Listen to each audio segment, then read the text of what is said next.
Welcome to What the World Needs Now with hosts Tom Whisinnand and Josh Monroe. We hope that you're able to leave feeling encouraged and ready for another day of changing lives in the field of education as we speak with inspirational teachers from across the nation and world about what keeps their spark lit.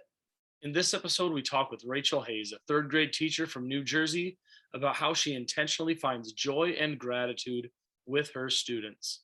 Without any further ado, Rachel Hayes.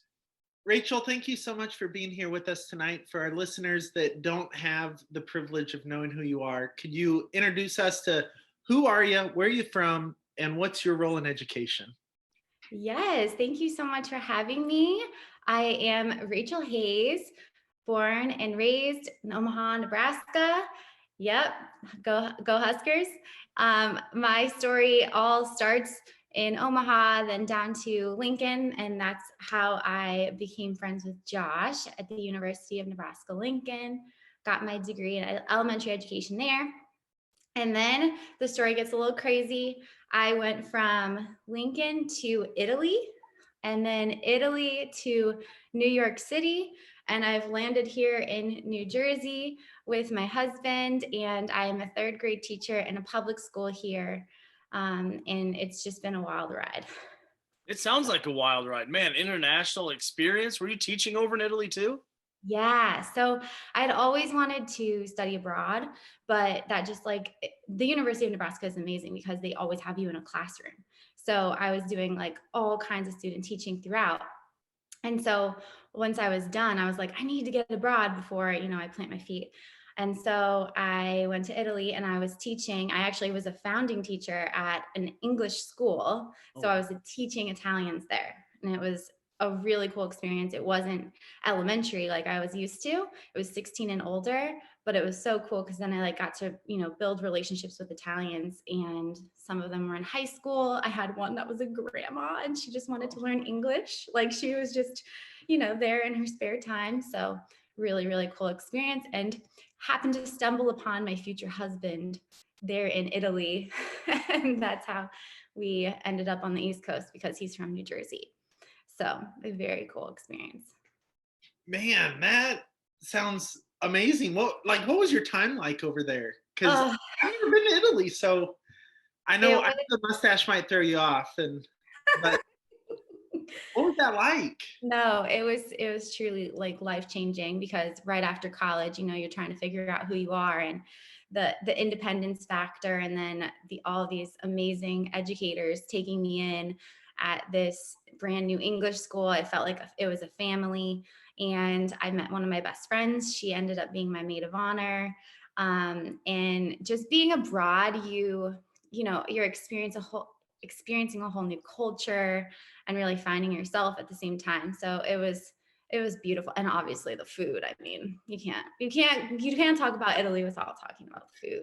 It's the best. That's where I wanted to go, was the pizza route. It's the best. You can't, there's nothing better. And honestly, it's so funny because then I ended up coming back with all these different quirks, right? So like in my classroom, somebody's doing something silly. I'm locking up and like, mamma mia, like, right? Like, stai scherzando. And I'm just like making up random Italian phrases because it just comes to me and they're like, what? So it's always fun to like bring it into the classroom. They think it's hilarious. That's awesome. I love that you're using that experience. It's clear that you're an adventurous spirit. And I think that's so necessary and needed in education today. Like we need teachers that want adventure, because learning is an adventure, right? And Totally. I'm just curious, with your adventurous spirit, what made you choose education as your vocation, as your job? It's interesting. I think it was innately in me. I had a chalkboard and a desk down in my basement, and I was always teaching my little brother. He's 4 years younger than me. Like I remember so vividly coming home from school, remembering how I just learned long division. And my brother is in like first grade, and I'm like, I'm gonna teach you long division. Ready? And like up at the chalkboard. So I think it was just always in me. And then it was funny. I don't know if you guys had this requirement in high school, but you were required to shadow someone for a day.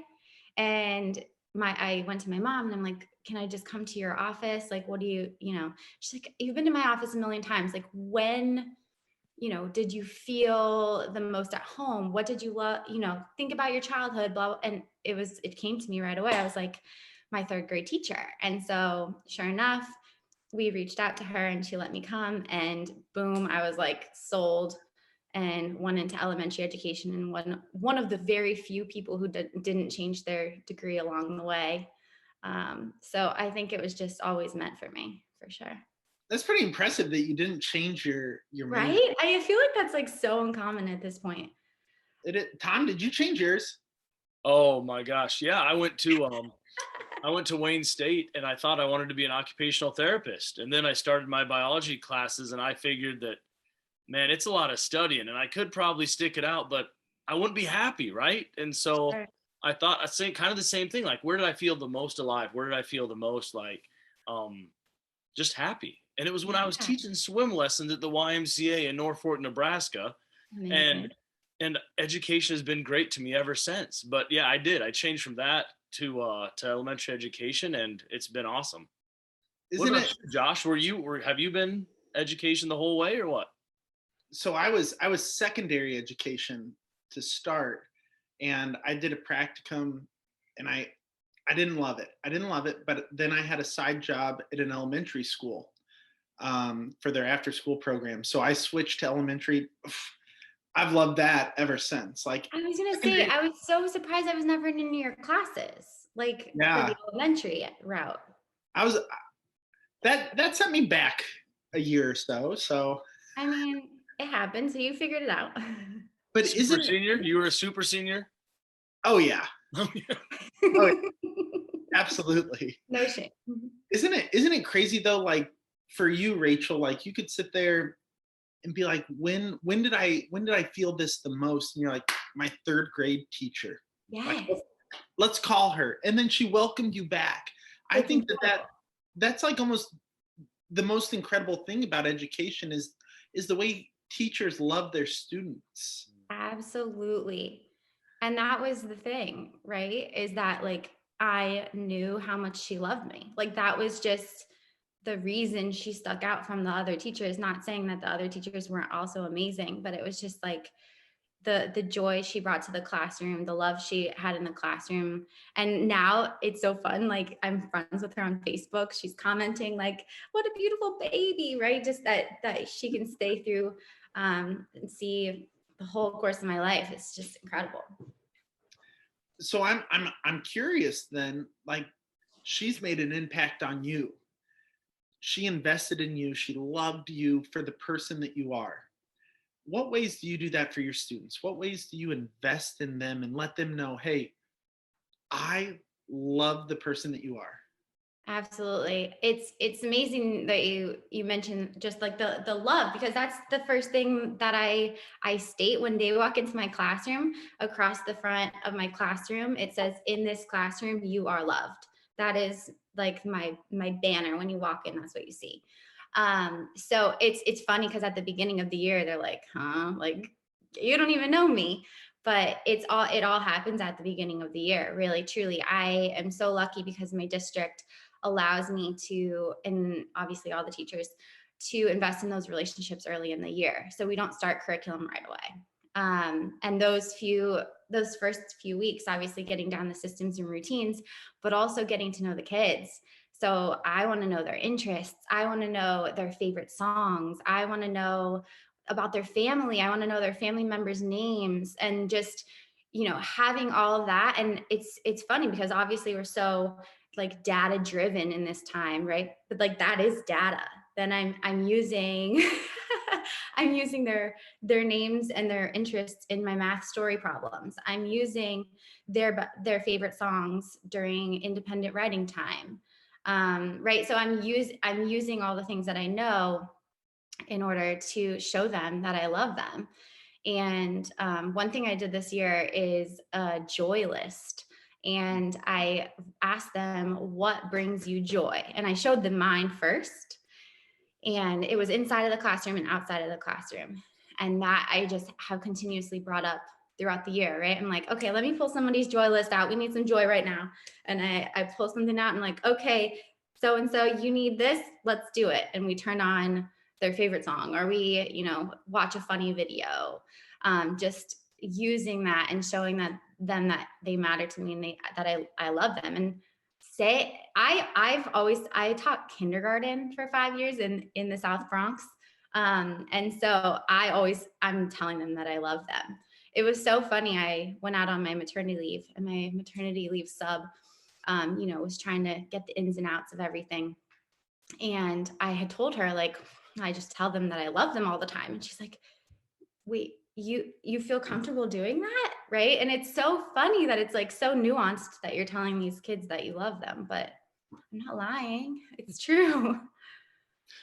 I love about elementary kids is they get it. Like they understand, and they crave that human connection and that love. Yeah. And I tell kids in my classroom all the time that they're some of the smartest beings on the planet, because they just intuitively know, right? Like they get it. Totally. But for you to just really tell them over and over, and some kids need that, right? Like what's the saying, that the kids that misbehave the most are just asking for love in like the most inappropriate ways or whatever. Like they need that love. So that is awesome that you do that you Yeah. tell And them. that's just going back. So my kind of in between New Jersey and Italy was my time in the South Bronx. It was the poorest congressional district in the United States of America. I was at a charter school and I was teaching kindergarten. So much of that was, becoming a learner in a classroom, because I had 4 and 5-year-olds. So there was a lot of just, I love you no matter what, because there were lots of behaviors coming in, obviously, from home, and just different things. Sometimes they were just tired and they just needed a nap. So Josh, every time I watch your TikTok videos, I'm like, that happened. And I had a cozy corner and they were sleeping because they can't learn if they're tired. So a lot Right. of that. It's almost because I'm going to go back to what you said about like just loving the kids and being there for them. What we have to teach them is very, very important. Of course. But loving those kids for who they are and what they need in that moment, that is the most important thing. And I love that you're speaking to that, because that's what teachers, people that are going into education, that's what we need to hear, right? Is that there's a lot of pressure put on us. There's a lot of hats put on us. Plates are thrown to us every year. Do this, do that, do that. Don't forget about state testing. Don't forget about that standard. Did you remember standard 401.2B?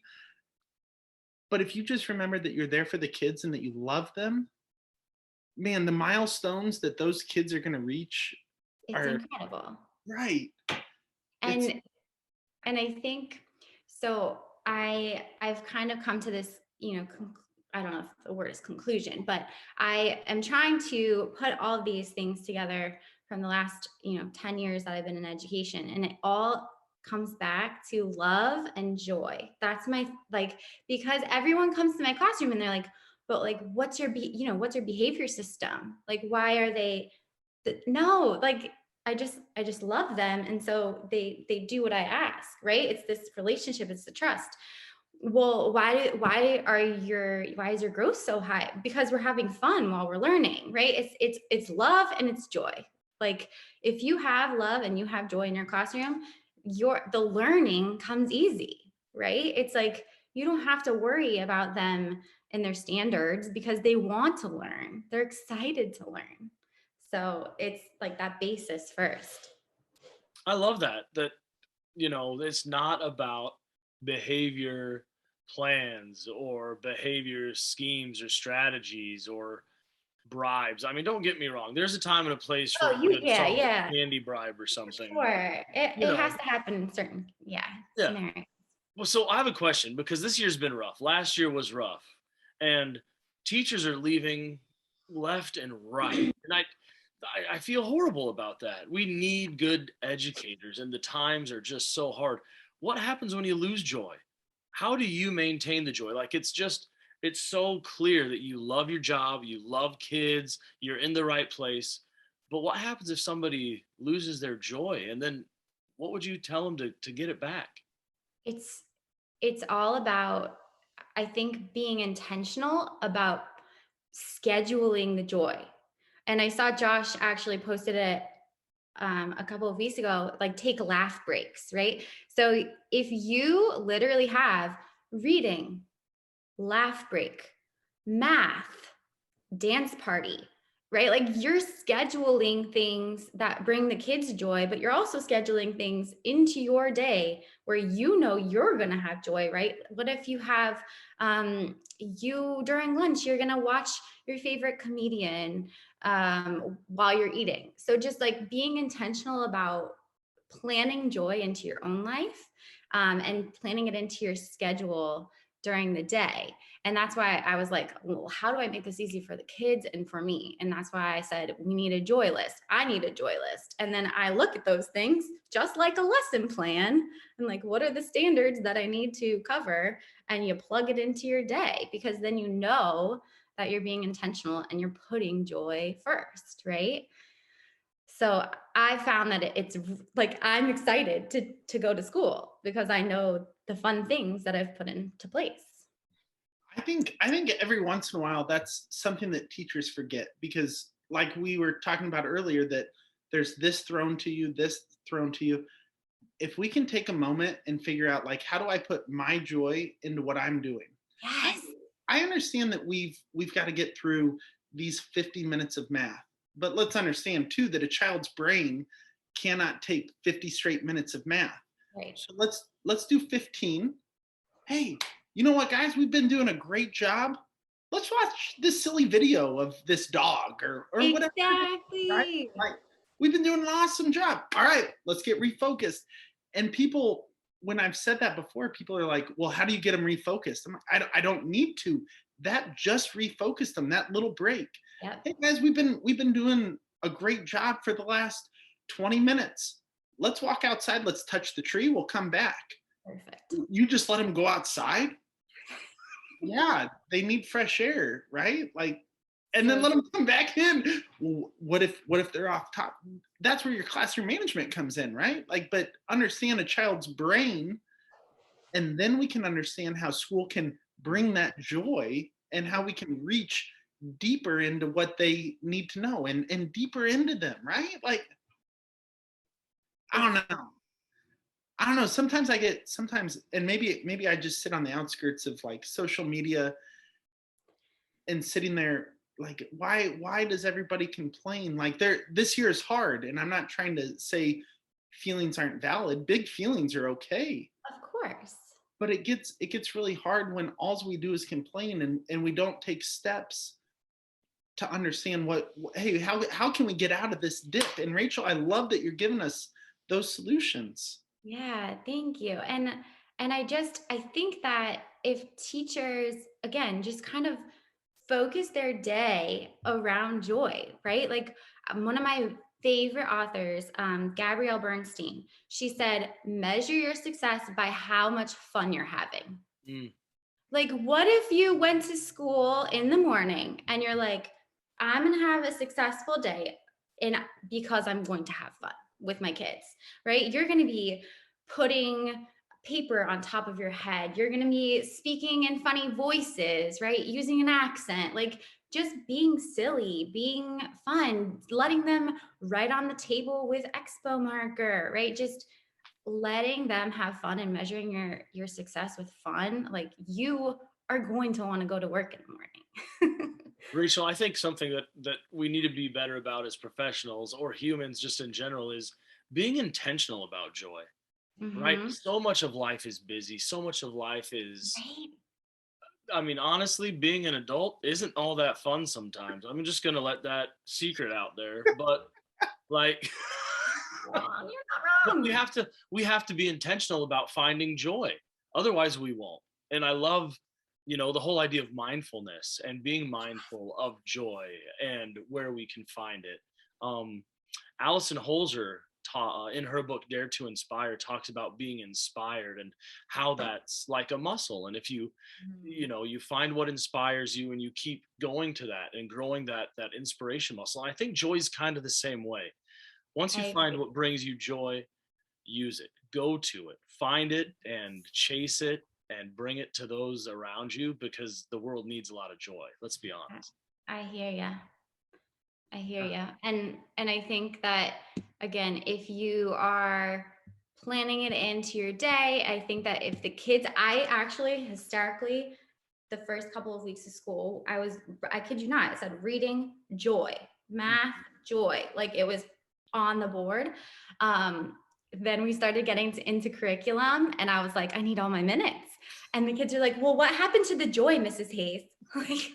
And I was like, thank you for calling me out on that, because once they have discovered, how much better it makes their days too, then they hold you accountable. And you're like, thank you, because I need the joy just as much as you do, right? Mm-hmm. If we're doing the mindfulness, I love to meditate with my kids, even if it's that's what really kills me is when teachers are like, I don't have time. I'm like, you can meditate for 2 minutes, 2 minutes, and it can completely, right? Like start you fresh, and don't let them meditate for 2 minutes. You better be meditating too, because we need it just as much as they need it. Man, we've talked about that a lot, Tom, about like when we do this with our kids, we can't just tell them to do it, right? We have to practice it with them. We are modeling what we want from our students. So if we're going to say, hey, we're going to do this meditation, do it with them. Yes. Right? Like if you're going to take a laugh break, Yes. do it with them. Don't use that time to say, oh, I'm going to grade these 3 Let me grade this. Yeah. Right? Like do it with them. One of the best pieces of advice that I ever got was from my cooperating teacher when I was student teaching. He said, there's always tomorrow. And he probably meant something totally different than the way I take it. But now I take it as like, I'm going to be there with my students. There's always tomorrow. I can grade my papers tomorrow. I can do this tomorrow. I'm going to be there with my students. I need that joy, right? I need that laugh. I had a rough morning. I'm going to watch this silly video of a guy going sledding and eating crap, whatever. Like they're the what? most ridiculous videos that can make you laugh. Right. That's what we need though, is to model that for our students. I agree. Another one is the gratitude, just finding moments of gratitude. I've been doing a gratitude journal with my students, and guess what? I'm writing in my gratitude journal at the same time. Like we can't just be, oh, I'm circulating while they're writing their no, they need to see me writing in mine as well. And just, you can do gratitude breaks, just like a laugh break. You stop. Okay, stop. We need to stop for a second. Go ahead. Tell me something you're grateful for, and you just whip it off. Go, go, go, go. Okay, back to the lesson, right? Because again, don't tell me you don't have time. You have 30 seconds to just take one little minute in between, and it makes a world of difference. Tons of difference. I love to say, kids, they want your time, and they're either going to take it from you or you give it to them willingly, right? So what you said is so true. Give them 30 seconds here, 30 seconds there. It sure beats taking 5 minutes at the end of the class and then having more behaviors to deal with after those 5 minutes. So yeah, that's absolutely awesome. Or if you go, Tom, like if you go in the middle of a math lesson, you see a kid getting frustrated, like give everybody, hey, let's take a quick break. Hey, turn and talk to somebody. What are you grateful for? And then you have that moment to talk to that kid that's frustrated, right? Beautiful. Mm-hmm. I love that. And then we start to break off those big feelings. Like it's starting to get big. It's starting to get big. Oh, my teacher just took time to talk to me. I love it. It's starting to feel better, right? Like those are the things that we as practitioners need to talk more about. Absolutely. Tom, keep going. I'm sorry. I'm sorry to interrupt. There's nothing more beautiful than a turn and talk. Like honestly, if I could just have, if somebody came into my classroom and saw how many turn and talks I did in one day, you have right. I go back to where I was as a teacher at the beginning of my career, and I would think like, oh, I have to ask this very important question. and then I have to have them turn and talk. And now I look and I'm like, oh, that kid's starting to escalate. Hey, turn and talk to your partners quick. I'm going to have a small conversation with you for 30 Perfect. seconds. We're going to come back together. I'm going to listen. I'm going to give you something else to talk about. I'm going to come back to you, right? Like that's how we start to be proactive in how we manage our classrooms. Absolutely. All right, Tom, I'm sorry. I went off on a tangent. No, I love it. I got on my soapbox. Come off that soapbox, Josh. Jeez. Man. Oh. Hey, Rachel, you've been around Italy, New York, the Bronx. Now you're in New Jersey. You've seen education from a lot of different angles. And I'm curious, what do you think some of the biggest obstacles or big rocks facing educators in the US or abroad of today are? I think it comes back to what we were just talking about, how many hats we have to wear at this point in time. And I think, again, we need to prioritize which ones come first and talk to each other about it, collaborate with each other and say, okay, which ones do we need to tackle first? And I just think administration needs to also be very wary of, okay, what is a priority here and what do we need to focus on? Because I think the little things, and especially what kills me is like the brand new teachers, right? And the brand new teachers coming in thinking the most important thing are the test scores. Yeah. Thinking the most important things are, filling out their SGO and making, all these the paperwork stuff, when really it's, again, coming back to this relationship with the kids. And if you have the love and the joy in your classroom, then all the learning comes easy. I think that a lot of like the professional developments and things like that can be awesome, but then a lot of the times we just need time. We just need, right, the very basics, time for ourselves, time for joy outside of school and things like that, which is really hard because a lot of teachers are going home and doing more work. That is that's a tough thing to get veteran teachers to understand, right? Like our job is very important. What we are doing is very, very important. But our Tom says it best. Our well-being is worth the investment, right? Like we got to do what's best for us first. Absolutely. When we were traveling to New York, we heard the attendant saying something about, if in the case of emergency and airbag, you take care of yourself first. Yeah. We got to remind teachers to do that, right?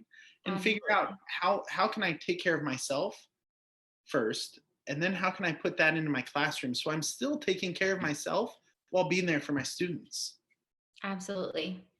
And I think, and I keep coming back to this, but the joy piece, if we can manage to think about ourselves and think about how we are going to have fun in the classroom, think about what is, and even if it's not joy, but like being intentional about our lunch and what we're bringing in terms of, a healthy lunch that is going to be nutritious enough to get us through the afternoon, and just things like that in terms of self-care, because I feel like this word self-care just keeps getting thrown out and we're sitting through self-care professional development, when I know what self-care is. And if I could just have that time to like go home and meal prep, or go home and go for a walk, like that might be way more beneficial than sitting and watching self-care professional development on the computer. I think Tom and I are very blessed in the district that we work in, because that's what they're doing for us right now. Fantastic.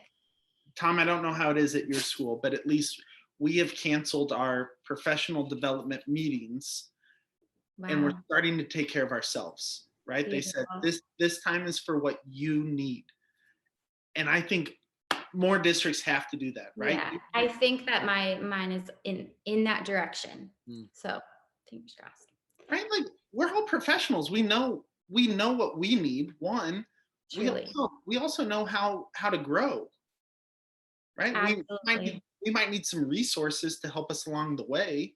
Like, hey, turn to this and you can find how to better manage your class, or this book is great for blank. Mhm. But like give me the time to take care of myself. Exactly. And when you talk about obstacles that teachers are facing, it is like, do you trust me that I'm doing my job? I think that we need more trust, like especially, not just with administration, but the parents too, just making sure that they trust that we're doing what we are supposed to be doing. And I think that that would lend itself to I just think a much that's another thing that I'm really intentional. I know you guys are super intentional about relationships with families as well. So that they're always in the know and they really love and trust us as educators as well. Yeah, I mean that when you talk about developing kids, it works Yeah, better when everybody's in the same that boat, rowing too. the same direction. And Yeah. yeah, relationships with parents are as important, if not more important, sometimes than the relationship with a child, especially if the Mhm. child has some behaviors or the child needs extra supports or um, needs those social emotional skills that sometimes are lacking. The relationships with the parents are just vital to helping them develop them. Yeah, I feel like one thing that one of my cooperating teachers, Josh, taught me early on was sending those positive emails and making those positive phone calls home. So they don't have this negative connotation like, oh, the teacher's calling. It's more like, oh, yeah, the teacher's calling. What she have to say? So I'm really intentional again about planning that into my week. So every Thursday afternoon, I choose someone to send a positive email or phone call to, just to keep that relationship strong, even if it's in between conferences or things like that. That's definitely important to do, especially in the first like month or two of school, right? Like you gotta set that like, hey, every time I call, it's not a bad thing. Mhm. I'm Yes. gonna tell you that first month of school, I'm gonna call you, I'm gonna tell you something awesome your kid did.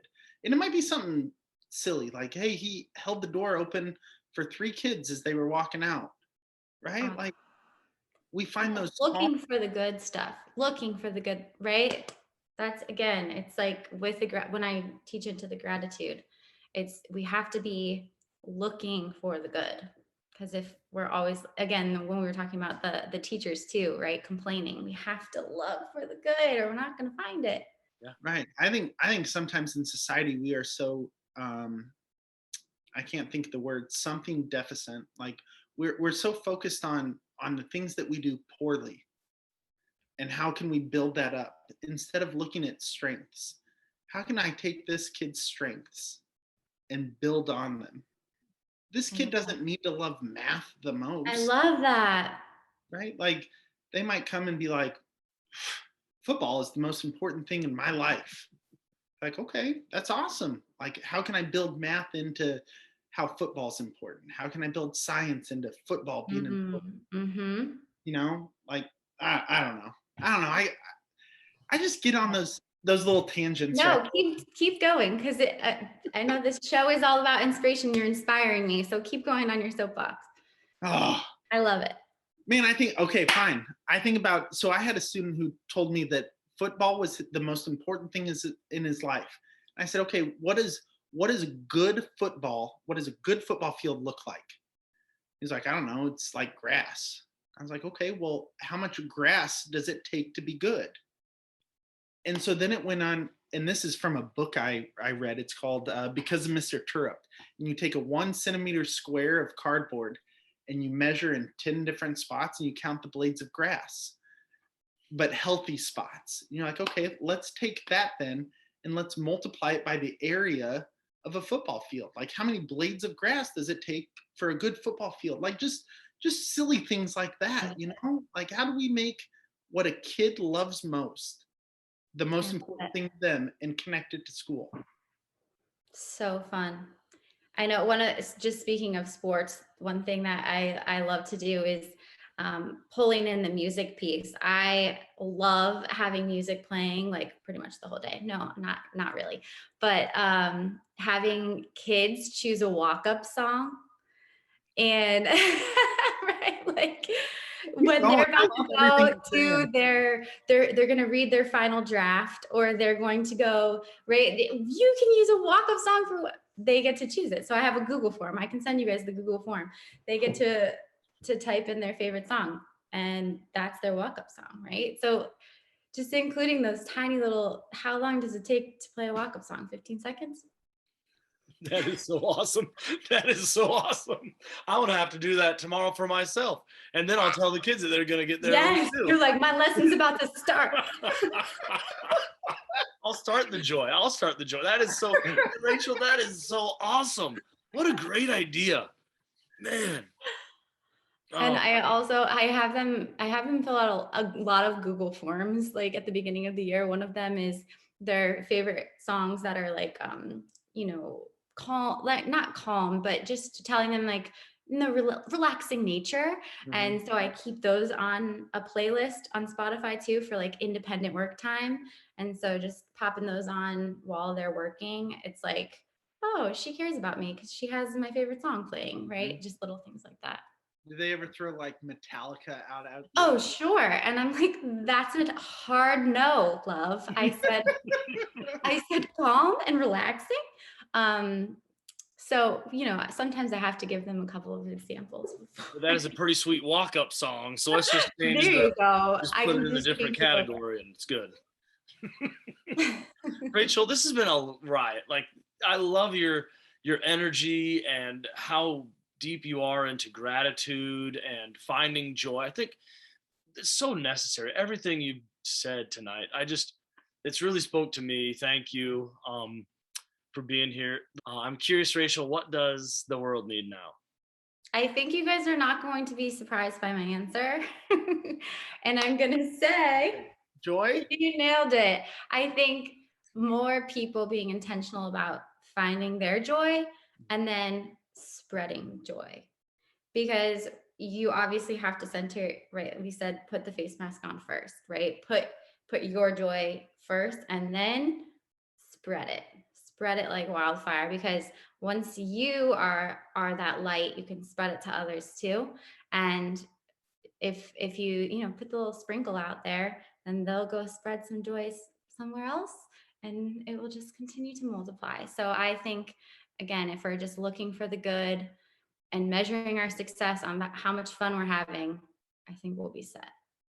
You know, Rachel, I love that so much because it focuses in on us, right? Like what impact can we have? What ripple? Because if we can have a small ripple, it can affect the whole world, right? Like if our Love joy it. can touch this, then that joy, boom, boom, boom. It's like a firework almost, you know, like Yeah. Ooh, I love that. Because think about how your sparkler, you have to yeah, light somebody else's sparkler. right? Like it's like a let's go moment. I love it. And then you turn on your walk-up song. And you have the Oh, walk-up song. That's right. Rachel, thank you for being here. This is awesome. This is so cool. I've loved it. Yeah, thank you for having me. It's been an honor, truly.